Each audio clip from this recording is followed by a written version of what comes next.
में परिवर्तन होता है। जी आपको जोड़ना चाह रहे थे। जी मैं ये कहना चाह रहा हूँ, ये जो सिटीजन चार्टर बना है इसमें अभी तक जो सर्विसेज इंक्लूडेड हैं वो मोस्टली सर्टिफिकेशन टाइप की हैं, जो हमें एक बार या कभी कभार जरूर पड़ती हैं। जो तकलीफें हम लोग रोज सहते हैं, जो मुश्किलें दिल्ली के नागरिक रोज बर्दाश्त करते हैं, उसका क्या इलाज है? जब हमारा बच्चा बस से उतर के 2 फुट गंदे पानी से निकल के घर पहुंचता है, जब नलका खोलने तो उसमें से गंदा पानी निकलता है, सड़क पे निकलो सड़कें टूटी पड़ी या ट्रैफिक जाम मिलता है, तो इन सब चीजों को इस सिटीजन चार्टर में क्यों नहीं लेके आता है? आज हम जब कोई कंप्लेंट करते हैं तो वो पता नहीं कहां जाती है, उसका पता नहीं। संगम विहार के जो शख्स है उन्होंने भी यही सवाल उठाया था, मैं आपके पास बिल्कुल कर चुका हूं और उसके बाद 25 साल मैंने काम किया है दिल्ली एडमिनिस्ट्रेशन में। मैं इस प्रक्रिया को जानता हूं। बिल्कुल सही कहा है खन्ना साहब ने कि आप किसी के ऊपर दंड प्रक्रिया कैसे कर सकते हैं जब तक रूल्स नहीं बदलेंगे।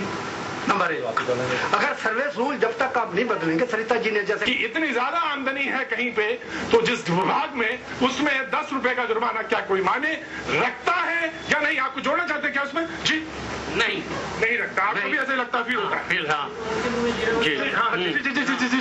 हाँ, ये जुर्माना जो 10 रुपए लगा, तो आपको लगता है कि 10 रुपए जो है, जो टोकन अमाउंट है, वो काफी है? और नहीं, मेरा कहने का मतलब ये कि काफी या ना काफी का सवाल नहीं है। यहाँ पर ज्यादा या कम का सवाल नहीं है, यहाँ सवाल सोच का। जी बोलिए। ऐसा अभी ये 10 रुपए की बात कर रहे हैं। हाँ। मैं ये कहूंगा, बहुत शोर सुनते थे पहलू में दिल का, जो चीरा तो कतरा है खून भी ना निकला। आप कह रहे हैं 10 रुपए पेनल्टी, 20 रुपए, 50 रुपए, 100 रुपए, जो मर्जी रख लो। मैं सरिता जी से पूछना चाहूंगा, उस एक्ट में 2 क्लॉजेज हैं। पहली क्लॉज ये कहती है कि citizens are entitled to seek the compensatory cost जी, और दूसरा है on demand of such compensatory cost. अर्थात इसका मतलब मैं ये पूछना चाहूंगा कि अगर डिमांड नहीं की जाती तो क्या सिटीजन चार्टर खत्म? सेकंड, कहीं ना कहीं इसका ऑटोमेशन खत्म कर दिया गया, हमें ऑटोमेटिकली पैसे नहीं मिलेंगे, हमें मांगने पड़ेंगे।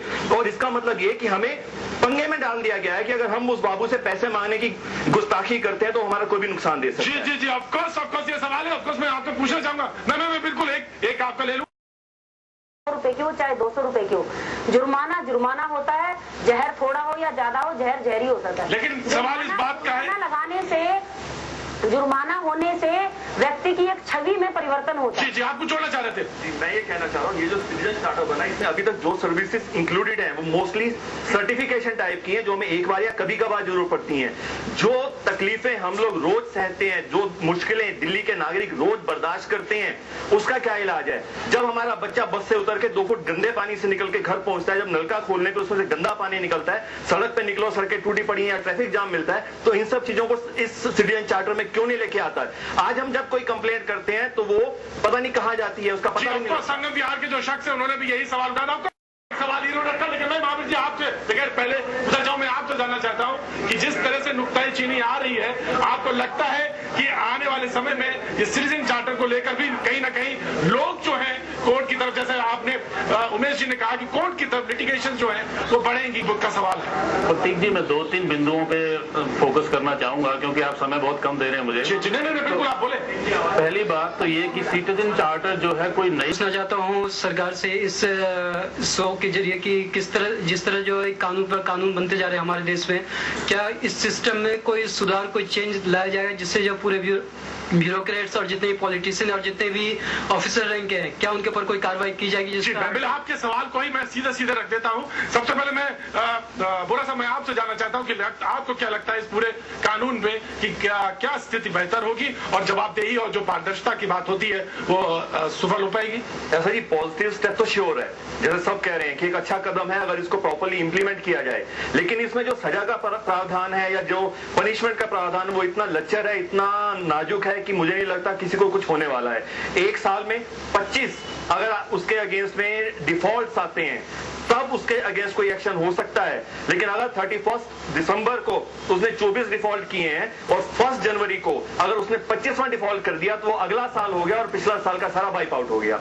इससे कुछ नहीं होने वाला इस चीज से। जी खन्ना साहब, सर आप जोड़ना चाह रहे थे? देखिए मैं ये कह रहा हूँ, खन्ना साहब जी यही कह रहा था, पॉजिटिव स्टेप इसलिए है कि इसमें एक इनिशिएटिव लिया गया है, इनिशिएटिव लिया गया है। हाँ। और उस इनिशिएटिव के से इसको इम्प्लीमेंट करने का ढांचा बनाना पड़ेगा ताकि उसका जमीन पर फर्क दिखाई दे। और अगर ये कार्यालय के बाहर लगाना पड़ेगा बोर्ड की इतने दिन में ये जो बात, वो तो ऑलरेडी लगे हुए हैं, अवेयरनेस के तौर पे बोर्ड तो ऑलरेडी लगे हुए हैं कि आप कोई शिकायत हो तो यहाँ शिकायत करिए, पर कोई करता है शिकायत? हम अगर अगर ये सोचते रहेंगे कि नहीं कुछ नहीं होगा, हम अपनी जिंदगी में जब भी कुछ करते हैं, कुछ भी काम कभी कभी ऐसा करते हैं जो पहली बार करते हैं। मैं चैलेंज देता हूं कि आप एक मिनट आप सुनिए मेरी बात प्लीज।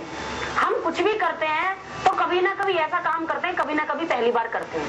हम एक पॉजिटिव, अभी हमारे साथियों ने कहा कि पॉजिटिव साइन है, और जो भी कभी कोई चीज शुरू में आती है तो शुरू में उसमें कुछ ना कुछ कमियां, कुछ ना कुछ खामियां रह जाती है, लेकिन जब हम उस रास्ते पर उस पथ पर जब हम चल पड़ते हैं तो निश्चित रूप से दूर कर सकते हैं। और ये जो सिटीजन चार्टर जो आया, मेरा ऐसा मानना है कि ऐसा नहीं है कि कुछ नहीं हो सकता। अभी मेरे एक बहुत युवा साथी ने कहा कि अन्ना हजारे जी ने एक इतना बड़ा आंदोलन खड़ा किया, उनका मोटिव क्या था? उनका मोटिव था कि भ्रष्टाचार के मुद्दे पर सरकार को ये बताना, सरकार चाहे कोई भी हो, लेकिन सरकार में बैठे हुए उन व्यक्तियों को जगाना कि हम जी ये सारी बातें हैं, मालूम है, सब बहुत सारे लोग परिचित है, सारे लोग आंदोलन की पूरी प्रक्रिया से निकले हैं, ये सारे लोग जानते हैं। लेकिन सवाल इस बात का है कि उन्होंने, जैसे खन्ना जी ने कहा कि आपके किसी भी कर्मचारी को या सरकारी अफसर को यहाँ पे उसके कानून के तहत पनिशमेंट होता हुआ आप शायद नहीं देख पाएंगी, ऐसा उनको लगता है। उन्होंने चैलेंज भी किया। मुझे ऐसा नहीं लगता है कि हम नहीं देख पाएंगे। अगर कोई व्यक्ति बार बार अगर कोई अधिकारी गलती कर रहा है तो निश्चित रूप से अब कानून बना है, और कानून बना है तो मैं ये अपील करना चाहती हूँ कि हम सब उस कानून का हिस्सा हैं और हमें भी उस कानून का पालन करना चाहिए। अगर हमारे साथ इस तरह की कोई बात होती है तो हमें उसके खिलाफ आवाज उठानी चाहिए। सिटीजन चार्टर जो है, ये इंडिया ने कोई नई चीज इंट्रोड्यूस नहीं किया है, ये फॉरेन कंट्रीज में, स्पेशली यूके वगैरह में बहुत पहले से इंट्रोड्यूस्ड है और बहुत इफेक्टिवली इन्फोर्स होते हैं। वहां पे उन्होंने विटली काउंसिल्स बोलते हैं उनको, एडमिनिस्ट्रेटिव काउंसिल्स डिपार्टमेंट्स की बनी हुई हैं, वो इसको सुपरवाइज करते हैं। वो जो विटली काउंसिल्स हैं, अब यहाँ अनफॉर्चुनेटली हर जगह पे एक वकील आ जाते हैं, उसमें वकील वगैरह अलाउड नहीं है। ये कि इंटरनल वो होती है, यूनियन जरूर उसमें आती हैं, पब्लिक के नुमाइंदे उसमें जरूर आते हैं। तो एक पंचायत से होती है जो कि उसके ऊपर बैठ के ना सिर्फ नॉर्म्स बनाती है, नॉर्म्स आफ्टर ऑल अगर इम्प्रैक्टिकेबल है, एक दिन में हो ही नहीं सकता कोई काम, तो आपके लॉ लिखने से एक दिन में थोड़ा कोई कर लेगा। आप पनिश करते जाइए उसको, सारे इसमें कुछ ऐसे काम है जो शायद एक दिन में पूरे ना हो। बहुत अच्छे काम है इसमें, ये बहुत अच्छा लॉ है। और ये देखिए, अन्ना हजारे की मूवमेंट में भी ये था कि पहले सिटीजन चार्टर बनाया जाए और उसका जो लोकपाल के बिल के अंदर रखा जाए।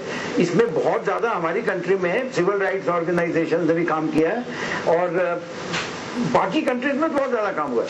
कोई ऐसी बात नहीं है कि नई चीज हमने बहुत ज्यादा इंट्रोड्यूस कर दी, हर चीज हम इसमें जो है ना जुडिशरी को इन्वॉल्व करने के उसमें रहते हैं, जिससे क्या होता है कि आउटसाइड जैसे ही आया तो सारा डिपार्टमेंट वो बंद हो जाता है कि ठीक है जी, अब हाई कोर्ट ने आ गया ना, अब हम बंद है, अब आप फैक्ट पता करा लो। वो चीज इंटरनल रिफॉर्म अगर आपको लाना है तो इंटरनल काउंसिल्स बनाइए। इंटरनल रिफॉर्म्स अगर लाना है तो इंटरनल काउंसिल बनाने के बाद, जी आपका मैं सवाल ले लेता हूँ, उसके बाद जरूर देखते होंगे, लेकिन देखने के बाद उन्हें शर्म आती है या नहीं आती मैं ये भी नहीं जानता, लेकिन मैं इतना जरूर जानता हूँ आज हमारे कार्यक्रम का वक्त जरूर खत्म हो गया। फिर मिलेंगे, उठाएंगे आवाज, बात करेंगे आपसे। देखते रहिए आप दिल्ली आज तक।